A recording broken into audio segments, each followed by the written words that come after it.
18 கோடி தான் கேமரன் கிரீனோட சம்பளம். என்னங்க சொல்றீங்க? அதான் 25.2 கோடி குடுத்து கேகேஆர் எடுத்திருக்காங்களே அப்படின்னு நினைக்கிறீங்களா? இதுல ஒரு இன்ட்ரஸ்டிங்கான ரூல் இருக்கு. பிசிசிஐ மேக்ஸிமம் ஃபீ ரூல் அப்படின்னு ஒண்ணு வச்சிருக்காங்க.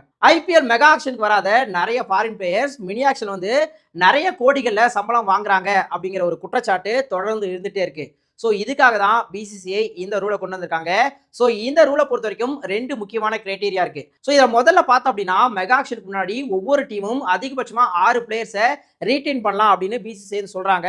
ஸோ அதுல அதிகபட்ச ஸ்லாப் அமௌண்ட் அப்படின்னு பார்த்தோம்னா 18 கோடி. ஸோ அது வந்து ஒரு கிரைட்டீரியாவா வச்சுப்பாங்க. ரெண்டாவதா மினி ஆக்ஷன்ல ஒரு இந்தியன் பிளேயர் எந்த அளவுக்கு அதிக தொகைக்கு போறாரோ அதை கணக்கில் எடுத்துப்பாங்க. ஸோ இந்த 2 அமௌண்ட்ல எது கம்மியா இருக்கோ அதுதான் ஒரு ஃபாரின் பிளேயருக்கான அதிகபட்ச சம்பளமா மினி ஆக்ஷன் வந்து ஃபிக்ஸ் பண்ணுவாங்க. ஸோ இப்போ கேமரன் கிரீன் கேஸ்க்கு வந்தோம் அப்படின்னா கேமரன் கிரீனை 25.2 கோடிக்கு கேகேஆர் எடுத்திருக்காங்க. ஆனா மினி ஆக்ஷன்ல இந்தியன் பிளேயரோட அதிகபட்ச சம்பளம் அப்படிங்கிறது ரிஷப் பண்ட்டுக்கு 27 கோடி வந்து கொடுத்தாங்க 2024 மினி ஆக்ஷன்ல.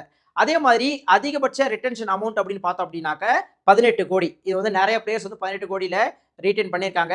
ஸோ இப்போ இந்த 18 அண்ட் 27 இது ரெண்டுத்துல கம்மியான அமௌண்ட்னு பார்த்தோம்னா 18 தான். ஸோ இப்போ கேமரன் கிரீனுக்கு இந்த 18 கோடி தான் சம்பளமா போய் சேரும். ஸோ மிச்சம் இருக்கக்கூடிய 7.2 கோடி எங்க போகும் அப்படின்னு கேட்டீங்கன்னா அது பிசிசிஐடைய பிளேயர்ஸ் வெல்ஃபேர் ஃபண்டுக்கு வந்து போய் சேரும். ஸோ இதுதான் இந்த மேக்ஸிமம் ஃபீ ரூல்.